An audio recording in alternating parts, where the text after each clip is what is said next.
حضرت عزیر علیہ السلام اللہ تبارک و تعالیٰ کے بھیجے ہوئے برگزیدہ نبی تھے۔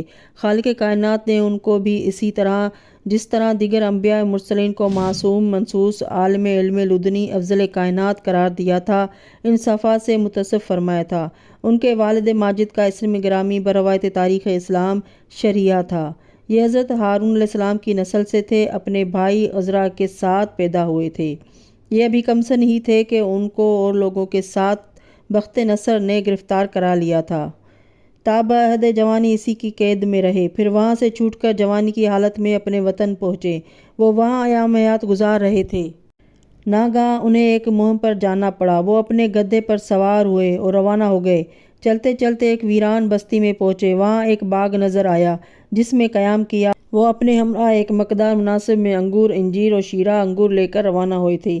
جب اجڑی ہوئی بستی میں پہنچے تو اپنے گدھے کو ایک درخت سے باندھ دیا اور خود ایک درخت سے ٹیک لگا کر کھڑے ہو گئے اور اس بستی کی تباہی پر نظر کرنے لگے۔ دیکھا کہ چھتیں گری پڑی ہوئی ہیں اور وہاں بے شمار لوگ مرے تھے، ان کی ہڈیوں کا ڈھیر لگا ہوا ہے۔ دل میں کہنے لگے کہ خدا ان بوسیدہ ہڈیوں کو کیوں کر زندہ کرے گا۔ اب ان کا یہ تصور یا بہ نظر عظمت باری تھا یا بہ نظر تعجب تھا۔ بہرحال اس خیال کا ذہن میں آنا تھا کہ ان پر موت طاری ہو گئی۔ پھر وہ 100 سال کے بعد زندہ ہوئے اور ان کے ساتھ وہ سب زندہ ہوئے جو مرے پڑے تھے، جن کی تعداد بروایت حیات القلوب 1,00,000 تھی۔ قرآن مجید میں ہے ترجمہ: اے رسول، تم نے اس بندے کے حال پر بھی نظر کی جو ایک گاؤں پر سے ہو کر گزرا اور وہ ایسا اجڑا ہوا تھا کہ وہ اپنی چھتوں پر ڈھہ کے گر پڑا تھا۔ یہ دیکھ کر وہ بندہ کہنے لگا، اللہ اب گاؤں کو اسی ویرانی کے بعد کیوں کر آباد کرے گا۔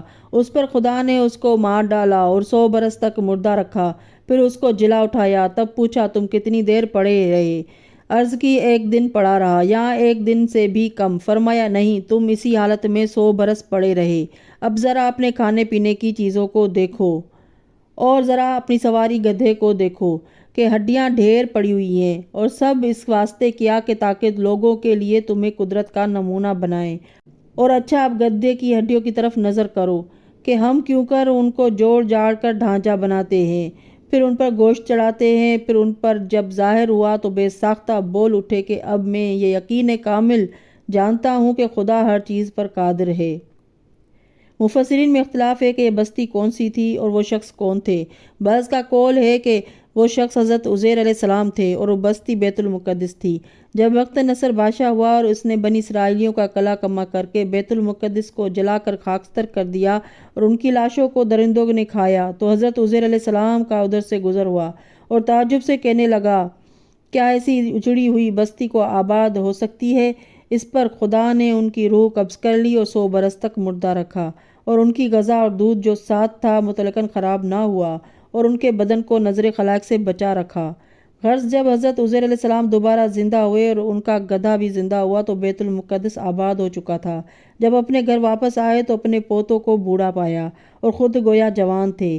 لوگوں کو کس طرح یقین نہ ہوتا تھا، یہاں تک کہ جب اپنی لونڈی کے جسے 20 برس کے چھوڑ گئے تھے اور اب 120 برس کی اندھی بڑھیا ہو گئی تھی، اس کو دعا سے بینا کیا، اور اپنے بیٹے کو جس حالت حمل میں چھوڑ گئے تھے اپنے شانے کا تل جو بہت چمکدار تھا دکھلایا، تب لوگوں کو یقین ہوا کہ یہی عزیر علیہ السلام ہے۔ کیا خدا کی شان ہے کہ خود حضرت کا سن تو 50 برس کا تھا اور بیٹے کا سن 100 برس کا۔ اسی وجہ سے خدا نے فرمایا کہ میں تم کو اپنی قدرت کا نمونہ بناتا ہوں۔